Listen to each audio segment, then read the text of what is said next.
오늘 찬양의 내용과 오늘 설교가 상당히 좀 연결이 되어져 있습니다.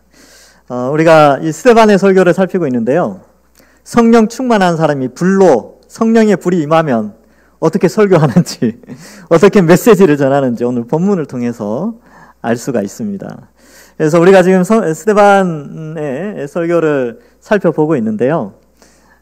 성령이 임하면 그 성령 하나님께서 그 마음을 뜨겁게 하시고 마음의 불을 일으켜서 진리에 반응하여 그 진리를 나타나게 내게 되는 것이죠. 그래서 우리가 지금 이제 주일날에는 이 스데반의 설교를 살피는데 오늘 마지막 시간입니다. 설교 마지막. 그러니까 스데반 설교의 마지막이에요. 그래서 이 내용의 결론 부분인데 크게는 두 가지입니다. 알다시피 스데반은 두 가지를 설명했죠. 성전과 그리고 율법. 그래서 성전을 이야기할 때는 아주 길게 설명을 했습니다.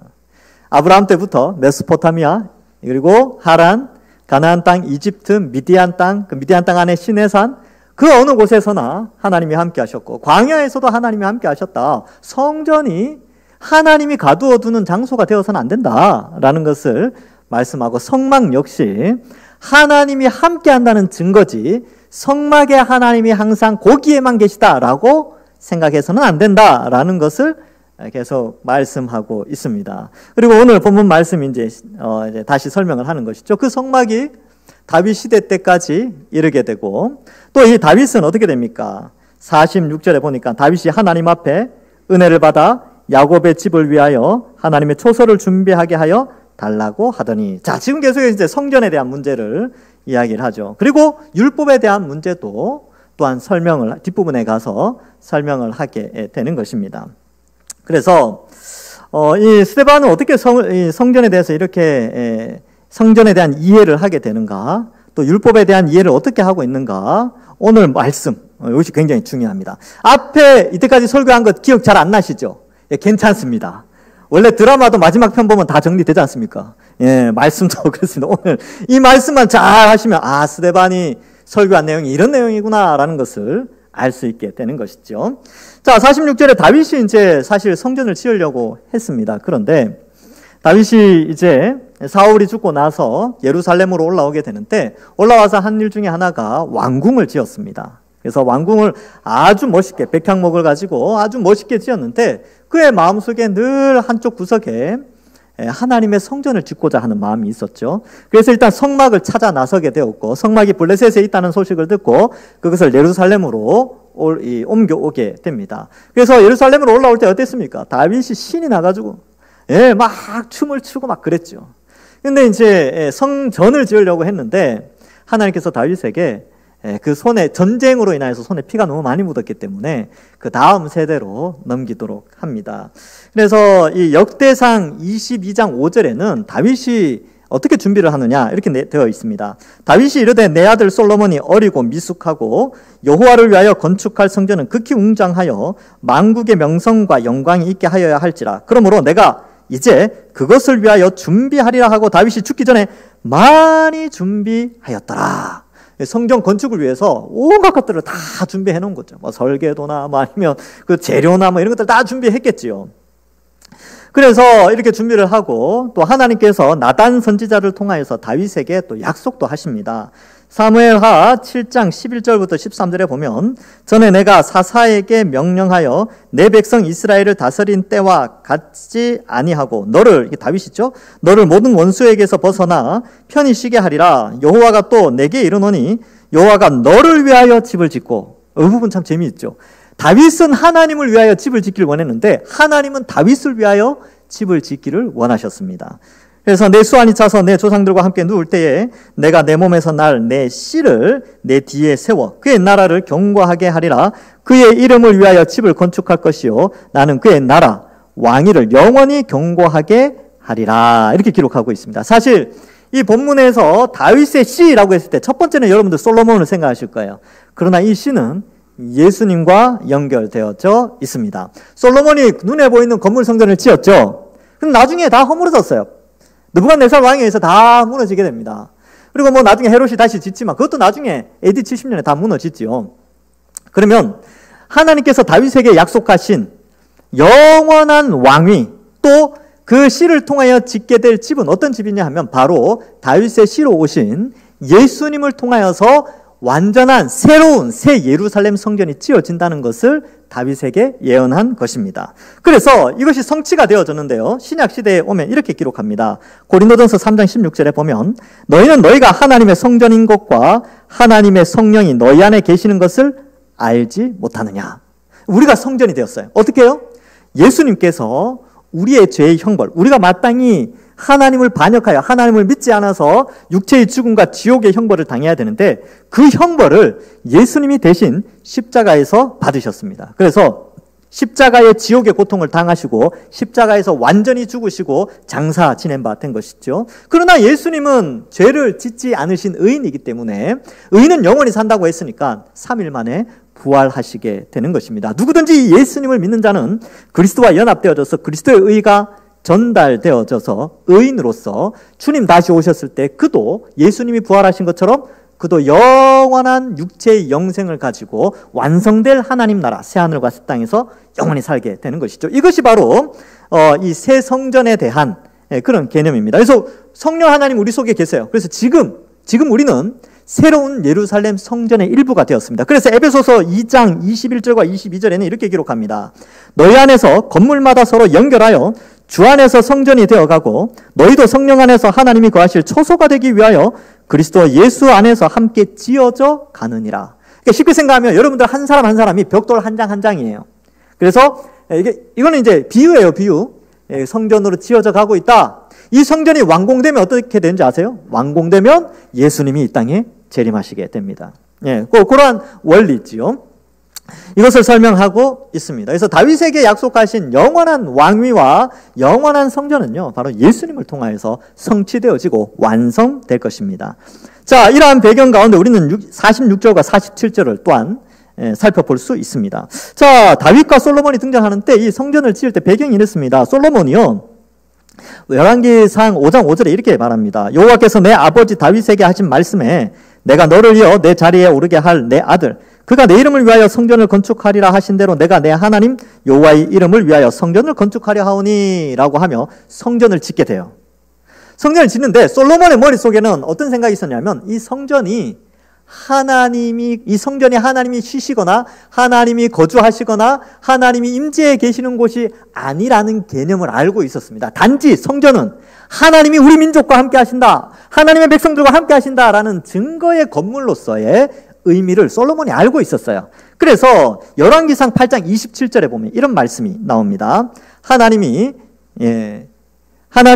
참으로 땅에 거하시리이까 하늘과 하늘들의 하늘이라도 주를 용납하지 못하시겠거든 하물며 내가 건축한 이 성전이 오리이까. 이렇게 돼 있죠. 그러니까 이 성전에조차 하나님이 거하시거나 쉬시거나 뭐 이런 게 아니라는 거예요. 하늘과 하늘들의 하늘이라도 온 우주 만물이라도 주를 용납할 수 없다라는 것을 아주 똑똑한 지혜의 왕 솔로몬이 알고 있었어요. 자, 그래서 스데반 역시 이 개념을 가지고 이제 본론에 들어가죠. 48절이 이하가 이제 결론에 들어가는 겁니다. 그러나 지극히 높으신 이는 손으로 지은 곳에 계시지 아니하시나니 선지자가 말한 바. 이렇게 되어 있죠. 여러분, 지극히 높으신 하나님, 지극히 높으신 이는 손으로 지은 곳에 계시지 않죠. 아이고, 계실 수가 없지요. 우주보다 크신 하나님인데 이 건물 안에 하나님 계시다고요? 에이, 하나님은 지구 전체에 계시고요, 달에도 계시고 태양에도 계시고 우리 태양계에도 계시고 우리 은하에도 계시고 온 우주에, 그 우주 위에 모든 것을 만드시고 창조하시고 다스리시는 분이십니다. 어디에 그 조그마한 건물에 어떻게 하나님 가둘 수 있겠어요? 지금 유대인들의 생각에는 어떤 게 있어요? 유대인들의 머릿속에는 스데반이 지금 이제 설교를 하는데 산헤드린 공의에서 설교를 하거든요. 산헤드린 공의에 있는 유대인들의 생각에는 하나님은 예루살렘 성전에 거하신다. 이 지역 밖에서는 하나님이 없고 여기 계신다. 그러니까 일종의 지역신 개념을 가지고 있는 거예요. 그래서 여기 계신데 여기가 거룩하다, 이 생각만 가지고 있는 거죠. 그러니까 하나님을 아주 좁게 그런 개념으로 가지고 있는 것이지요. 근데 스데반이 그 사상을 깨트립니다. 아니, 하나님은 우주 위에 우주보다 더 크신 분인데 어떻게 이 건물 안에 가둬둘 수 있겠느냐. 그리고 예수 그리스도를 통하여서 성전이 완공되어질 것이다. 그리고 새 성전이 만들어지고 있다는 것을 이미 그는 앞서서 회당에서 그런 것들을 다 설명한 것이죠. 그리하여서 49절에 보면 이사야의 말씀을 인용하고 있는데요. 주께서 이르시되 하늘은 나의 보좌요 땅은 나의 발등상이니 너희가 나를 위하여 무슨 집을 짓겠으며 나의 안식할 처소가 어디냐. 맞죠? 그리고 50절에 이 모든 것이 다 내 손으로 지은 것이 아니냐 함과 같으니라. 여기에 보면 하늘은 나의 보좌요 이렇게 했는데 하늘이 뭡니까? 하늘에 뭐가 있습니까? 해, 달, 별. 그러니까 해, 달, 별, 해, 달 가까이 있죠. 예, 가까이 있지만 상당히 멀리 있습니다. 이 별들은요, 우주를 의미해요. 별들. 그래서 이 하나님께서 천지를 창조하실 때에 첫째 날 빛과 어둠을 나누시죠. 빛이 있으라 하니까 빛이 있었어요. 그 다음에 둘째 날에는 물을 만드십니다. 물을 나누시죠. 궁창의 물과 또 물을 이렇게 나누시고 아래의 물과 위의 물을 나누셔요. 그리고 위의 물과 아래 물 사이에 셋째 날 묻이 드러나라라고 해서 땅이 드러나게 됩니다. 그래서 어떻게 보면 지구의 생성이 언제 시작되느냐라고 하면 둘째 날 혹은 셋째 날. 그래서 물이 있었으니까 물을 지구의 일부분으로 본다면 이제 둘째 날로 보죠. 그리고 셋째 날 육지를 만드시는 거예요. 땅을. 이게 땅도 하나님의 말씀으로 생성된 것이죠. 무에서 유가 만들어진 것입니다. 자, 그 다음에 넷째 날에 빛을 주관하는 천체가 만들어져요. 그러니까 자, 지구가 먼저 만들어졌습니까? 우주가 먼저 만들어졌습니까? 지구가 먼저 만들어졌어요. 그래서 넷째 날에 해, 달, 별들, 즉 우주 천체가 만들어지는 것이죠. 그래서 우리가 일반적으로 알고 있는 과학 상식과는 좀 다릅니다. 그러니까 우리는 왜 이렇게 알고 있냐면 우리는 믿음이 있으니까 성령께서 우리 속에 오셔서 우리의 지성과 감정과 의지를 변화시켜서 기존에 우리가 알고 있던 과학 상식들을 다 무너뜨리고 성경이 참된 진리라는 것을 믿게 하셨기 때문에 우리는 우리 머릿속에 지구가 먼저 만들어지고 그 다음에 태양과 달과 우주가 만들어졌다라는 것을 우리는 믿고 있는 거예요. 독특한 사람들이죠. 근데 우리가 소수라서 그랬어요. 소수라. 어쩔 수 없습니다. 이 세상에 있는 모든 교재나 과학이나 책들은 다 다수의 불신자들이 만드는 것이라서 어쩔 수가 없죠. 자, 이렇게 하나님은 위대하시죠. 너무나 어마어마하게 크신 하나님이십니다. 그래서 여기에 보면 하늘이 나의 보좌다 이렇게 되어 있죠. 그러니까 하늘이 나의 보좌라는 말은 이 보좌라는 게 의자라는 뜻이거든요. 그러니까 우주가 하나님의 의자예요. 그러니까 하나님은 우주보다 더 크시죠. 그럼 우주는 얼마나 클까요? 우주는 만물 위에 하나님이 계세요. 만유 위에 계시다 이런 표현을 쓰는데 왜냐하면 만유를 창조하셨기 때문에 만유 위에 계신 하나님이 얼마나 크시냐, 지극히 높으신 이가 얼마나 큰지 제가 3분 30초 동안의 영상을 보여드리면서 제가 이제 영상을 잘 보여드리진 않지만 하나님의 위대하심을 좀 아시려면 이 정도 영상은 조금 아실 필요가 있지 않을까 해서 영상을 3분 30초 원래 영상이 좀 긴데 2배속으로 보여드리겠습니다. 방송실 틀어주시겠어요?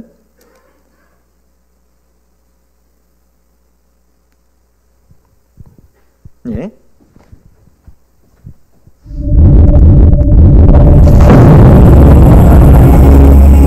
배속으로 해주세요.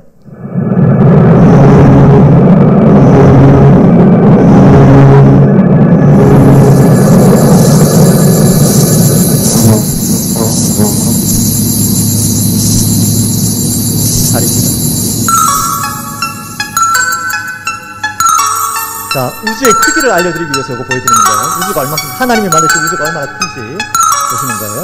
수성, 금성, 이런 게 등장할 거예요. 화성.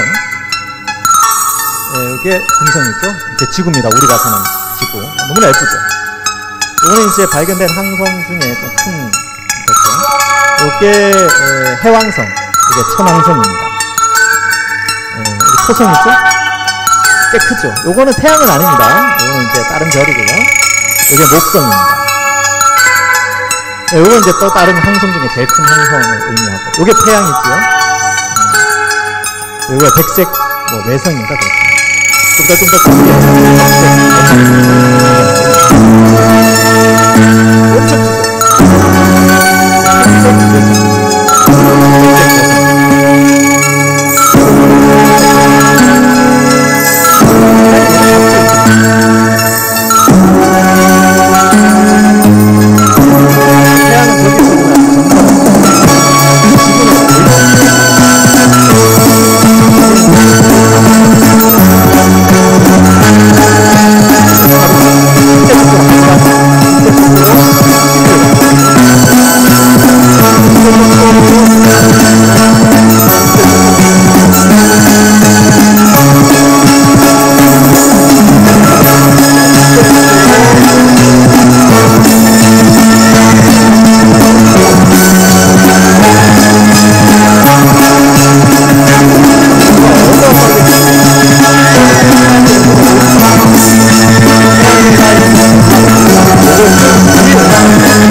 이 멀티버스는 인간이 상상해낸 거예요.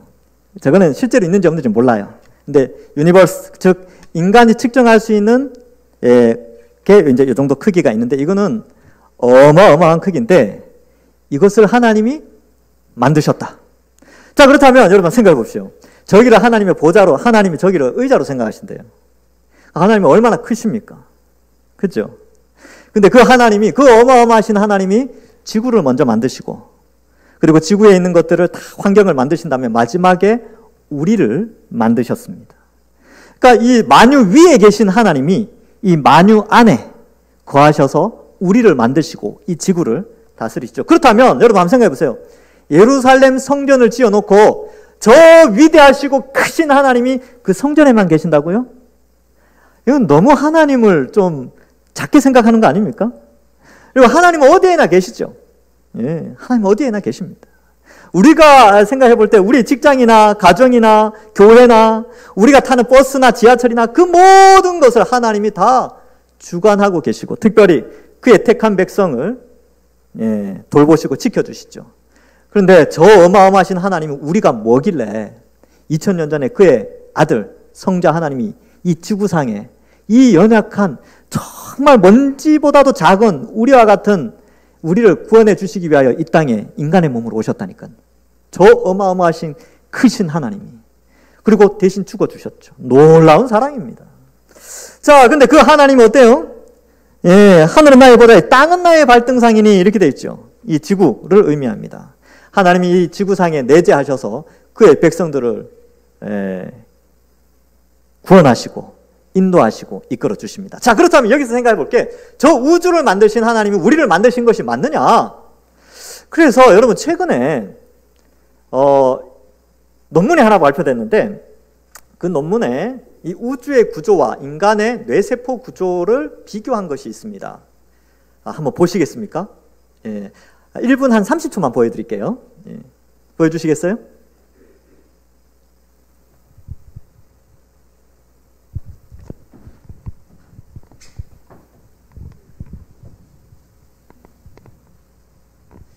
뉴런이라고 있는데 위의 사진에서 왼쪽은 인간의 뉴런, 오른쪽은 우주에 있는 은하단의 모습입니다. 필라멘트 구조라 그랬죠? 얼핏 보기에도 두 사진이 매우 닮아 있다는 것을 쉽게 느낄 수 있을 텐데요. 그래서 이 사진은 공개 당시 많은 사람들을 놀라게 만들었고 또 많은 음모론자들을 흥분시켰습니다. 그 이후로도 과학자들은 사람의 뇌와 우주의 구조에 대해서 계속 연구를 진행해 왔습니다.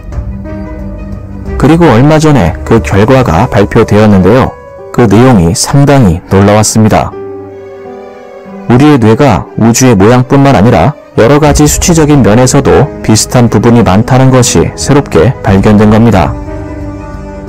이는 과학자들도 전혀 예상하지 못한 일이었습니다. 이 채널에서 제가 갖고 왔습니다. 이 놀라운 연구는 한 천문학자와 신경외과 의사에 의해 진행되어 왔습니다. 이들은 수년 동안 우리 뇌 안에 있는 신경세포들의 네트워크와 우주에 있는 은하들 간의 네트워크를 비교 분석해왔죠. 그리고 그 결과는 아주 놀라웠습니다. 인간의 뇌와 우주가 놀라울 정도로 닮아 있었기 때문입니다. 여러분들도 아시다시피 인간의 뇌와 우주는 규모적으로나 또 물리적으로나 전혀 다릅니다. 그럼에도 불구하고 인간의 뇌와 우주의 구조는 비슷한 수준의 복잡성과 스스로 네트워크를 만들어 나가는 자기 조직화의 특징을 가지고 있었습니다. 여기까지만 보겠습니다.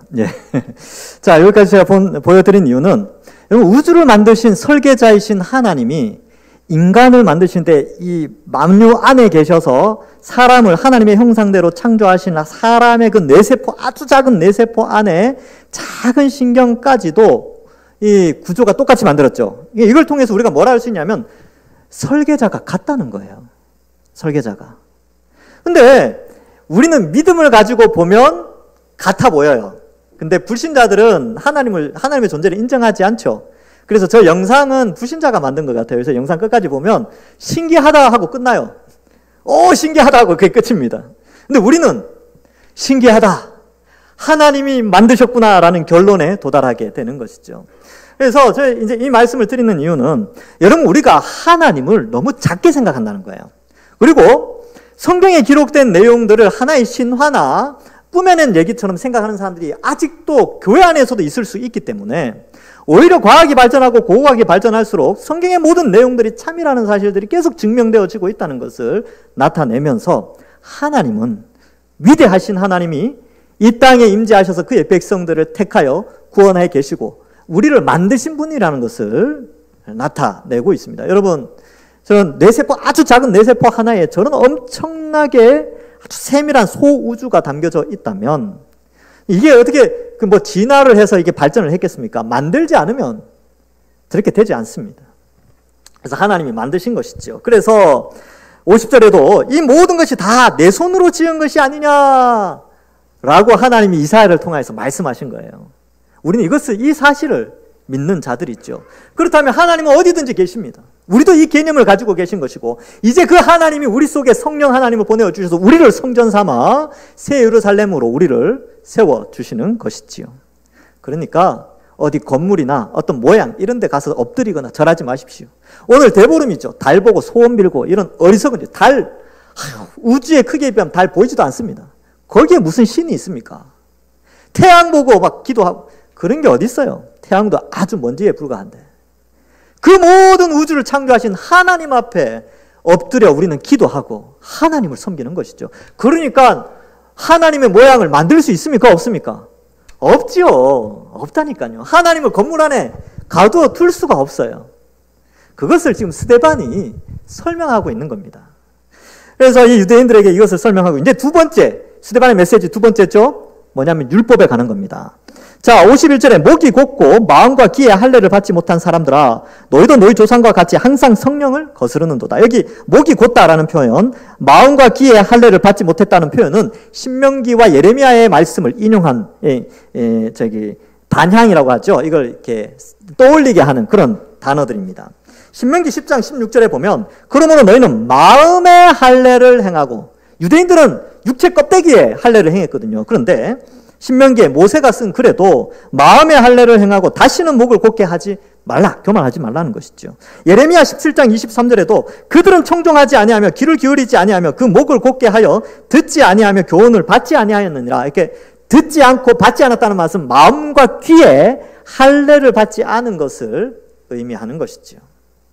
그래서 이러한 것들을 통하여 지금 유대인들, 지금 사내들인 공회에 있는 사람들이 너희가 지금 이렇다 라는 것을 고발하고 있습니다. 특별히 신명기 30장 6절에도 내 하나님 여호와께서 내 마음과 내 자손의 마음에 할례를 베푸사 너로 마음을 다하여 성품을 다하여 내 하나님 여호와를 사랑하게 하사 너로 생명을 얻게 하실 것이며 예수 그리스도를 통해서 이게 가능해졌습니다. 성령을 보내어 주셔서 성령이 예수 그리스도의 할례를 받아 골로새서에 보면 예수님의 할례 이렇게 표현하고 그리스도의 할례 이렇게 표현하는데 그리스도의 할례를 받아 우리 속에 성령이 오셔서 우리 마음에 성품을 다해 마음을 다하고 성품을 다하여 하나님을 사랑하게 하셨다는 것이죠. 예레미야 4장 4절에도 유다인과 예루살렘 거민들아 너희는 스스로 할례를 행하여 너희 마음 가죽을 베고 나 여호와께 속하라 이렇게 기록하고 있어요.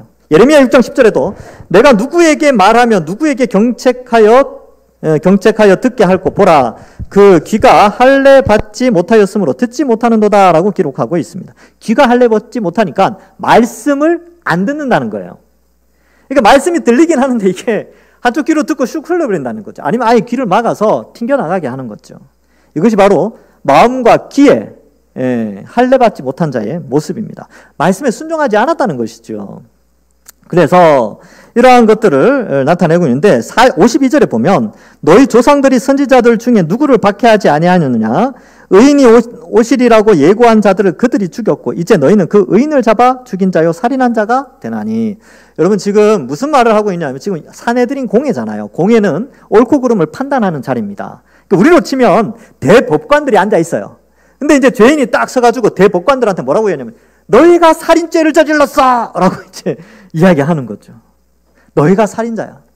너희는 과거에 선지자들이 의인이 올 거라는 것을 예언했을 때 그 선지자를 죽였던 조상들, 그 조상들이 그 악한 조상들을 본받아 있고 그 의인이 오시리라는 선지자의 예언, 그 예언의 실제적인 성취인 의인이 오셨는데 너희는 의인까지도 다 죽였다. 이것을 고발하고 있는 거예요. 그러니까 이 놀라운 일이죠. 법정 모독 아닙니까? 우리로 치면. 근데 성령이 임한 사람은요, 성령이 오순절날 불이 혀같이 임한 것처럼 그의 심령을 뜨겁게 하여서 진리로 그를 인도한 것이죠. 그래서 어떻게 됩니까? 이러한 표현들은요, 예수님을 따라하는 거예요. 예수님이 하신 말씀과 거의 비슷합니다. 누가복음 11장 47절과 48절에 보면 화 있을진저 너희는 율법 교사거든요. 선지자들의 무덤을 만드는도다. 그들을 죽인 자도 너희 조상들이로다. 이와 같이 그들은 죽이고 너희는 무덤을 만드니 너희가 너희 조상이 행한 일에 증인이 되어 옳게 여기는도다. 선지자를 죽인 일에 옳게 여긴다는 거죠. 근데 이 산헤드린 공회 사람들이 그랬는데 스데반이 그 예수님이 이렇게 하신 말씀과 같이 그들을 표현하고 있습니다. 그리고 누가복음 11장 50절에 예수님이 이렇게 말씀하세요. 창세 이후로 흘린 모든 선지자의 피를 이 세대가 담당하되. 왜요? 선지자들이 예언한 그 예수님이 오셨는데 그 예수님을 죽였기 때문에 그 세대가 그 모든 피를 담당하게 되는 것입니다. 그래서 지금 스데반이 그 얘기를 하는 것이죠. 여러분, 율법이라는 것이, 율법의 기록의 내용이 뭐냐면 율법의 핵심은요, 예수 그리스도께서 오신다는 거예요. 그래서 갈라디아서에 보면 율법은 초등 선생이다. 즉 옛날 번역에서 개역 한글판에는 몽학 선생이다라고 해서 율법이 그리스도께로 인도하게 되는 역할을 감당한다는 것이죠. 그러니까 율법을 지키면 예수님을 믿게 된다는 거예요. 율법을 지키지 않으면 예수님을 믿지 않고 예수님을 거절하거나 죽이거나 율법을 올바르게 설명한 사람들을 죽이게 되는 거죠. 그 율법을 거절한 사람들이죠. 그러니까 이 조상들이 율법을 가지고 있었지만 그 율법을 어기며 율법대로 설교하고 가르쳤던 선지자들을 죽였는데 그 율법에 예언에 되어 있던 그리스도께서 오셨는데 율법을 믿지 않으니까, 율법을 지키지 않으니까 그 율법의 핵심인 예수 그리스도를 죽이게 되는 겁니다. 그래서 예수님을 죽인 그들은 율법을 어긴 자로 여겨지게 되는 것이지요. 그래서 어떻게 됩니까? 53절에 너희는 천사가 전한 율법을 받고도 지키지 아니하였도다. 그래서 이런 말을 하게 되는 것이죠. 단순히 613가지 조항들을 지키는 것이 아니라 율법의 원래 목적인 하나님 사랑, 이웃 사랑, 이거 다 어겼다. 그리고 율법에 예언되어져 있던 그리스도를 너희가 죽였다라는 것을 말하고 있습니다. 이 장면을 보면서 성 어거스틴이라고 여러분 아시죠? 들어는 보셨을 겁니다. 초대 교회의 기초를 쌓은 사람인데 이 성 어거스틴이 이 사도행전을 주석하면서 이 장면을 보면서 이렇게 기록하고 있습니다. 그리스도를 선포하는 사람들은 성령의 불이자 유순한 비둘기가 되어야 한다. 진리를 선포할 때는 성령의 불을 받아서 마치 사도행전 2장에서 오순절날 성령이 불같이 임하여서 뜨겁게 타오르게 했던 것처럼 진리의 말씀을 담대하게 어떠한 어려움이 온다 할지라도 담대하게 전하는 성령의 역사하심, 성령이 불과 같이 일하는 것과 함께 또한 이후에 다음 주에 살피게 되겠지만 스데반이 죽을 때는요, 유순한 비둘기처럼 그렇게 죽어갑니다. 이 유순한 비둘기라는 표현을 쓴 것은 예수님께서 세례 받으실 때 성령이 비둘기처럼 예수님께 임재하셨거든요. 그래서 성령의 특징은 불과 같이 임하기도 하지만 또한 때로는 유순한 비둘기처럼 저항하지 않고 진리를 나타내는 일에만 있게 되는 것이죠. 성령은 불과 같은 진리를 쏟아내기도 하지만 예수님이 걸어가신 십자가의 길을 묵묵히 걸어가게 하시는 그런 역할을 감당하게 하신다는 것입니다. 말씀을 맺습니다. 스데반 설교의 결론은 무엇입니까? 성전, 율법 있죠. 하나님은 아니 계신 곳이 없습니다. 그리고 왜 그러냐면 하나님이 왜 아니 계신 곳이 없느냐, 왜 무소부재 아니 계신 곳이 없느냐면 하나님은 너무나 크시기 때문에 인간이 가두어 둘 수 없다는 겁니다. 얼마큼 크다고요? 우주를 만드셨기 때문에 우주보다 크시지요. 우주 크기를 아까 생각했죠. 너무너무 크세요. 우리가 믿는 하나님이 그렇게 크신 하나님입니다. 그런데 그 하나님이 이 작은 지구 땅에 역사하시고 이 흙을 조물조물 주물러서 사람의 모양, 하나님의 형상을 닮은 사람의 모양을 만드셨죠. 작은 뇌세포 안에서조차 하나님의 창조의 손길, 설계자가 누구인지 명확하게 각인을 시켜놨습니다. 그래서 우주의 구조와 인간 뇌의 구조를 통해서 설계자가 누구인지 우리로 알게 하신 것이죠. 이제 때가 되었으니까 우리가 이제 과학이 많이 발전해서 알게 된 것이죠. 근데 여러분, 과학이 발전하지 않아도요, 성령이 그 속에 있는 사람들은 그냥 그 자연스럽게 그냥 다 믿어졌어요. 하나님 우주를 창조하셨고, 300년 전 예수 믿는 사람들한테 물어보십시오. 나중에 하나님 우주 창조하신 거 믿습니까? 믿죠. 우리 인간을 하나님 창조하신 거 믿습니까? 믿죠. 그러니까 이런 과학이 발전하지 않아도 성령은 우리 속에 있을 때 다 믿음으로 반응하게 하신다는 것입니다. 그래서 하나님은 너무나 지극히 크신 분이기에 어떤 지역신 개념을 가지고 있을 수가 없어요. 어떤 사람은 뭐 땅을 밟는다 그러고 땅 밟게 한다 그러고 여기에 뭐 이 지역에는 우상이 지배하고 있는데 우리가 들어가서 하나님의 지배로 바꿔야 된다. 아니요.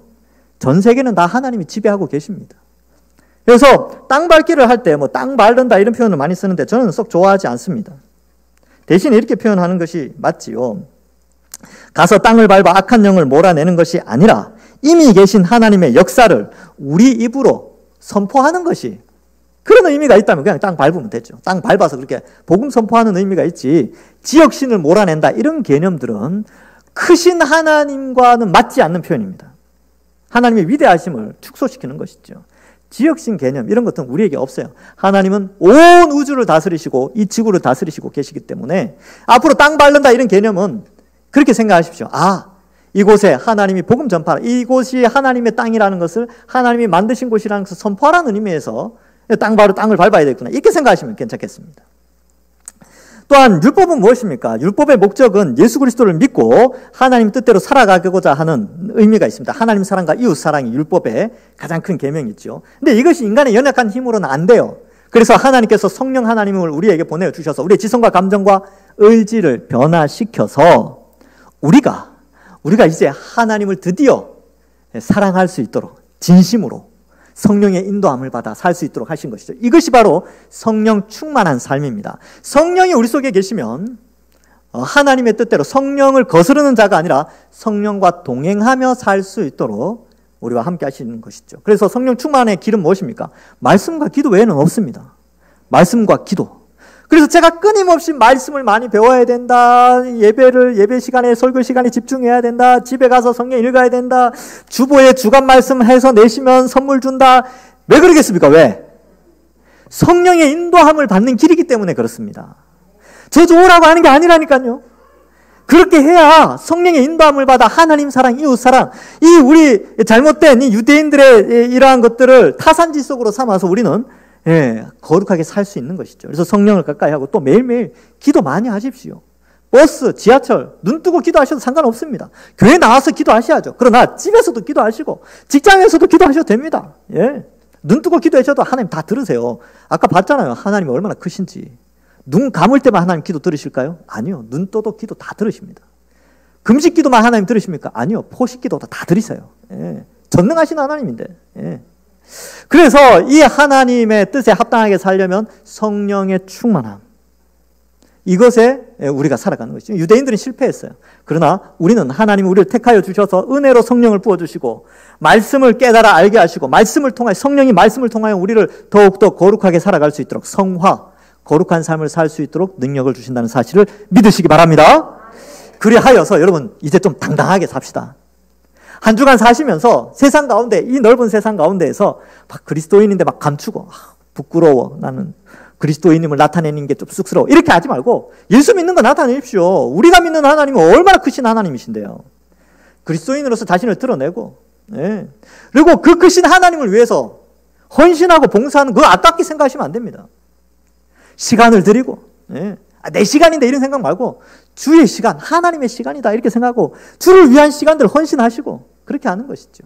그래서 성경 읽고 말씀 보고 기도하고 그 시간들 귀하게 여기는 것이죠.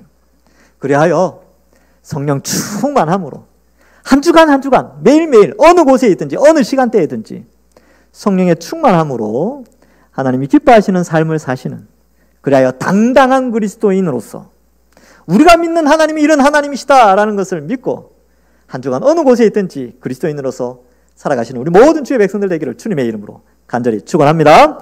기도하겠습니다. 하나님 감사합니다. 우리를 택하시고 구원해 주시니 감사합니다.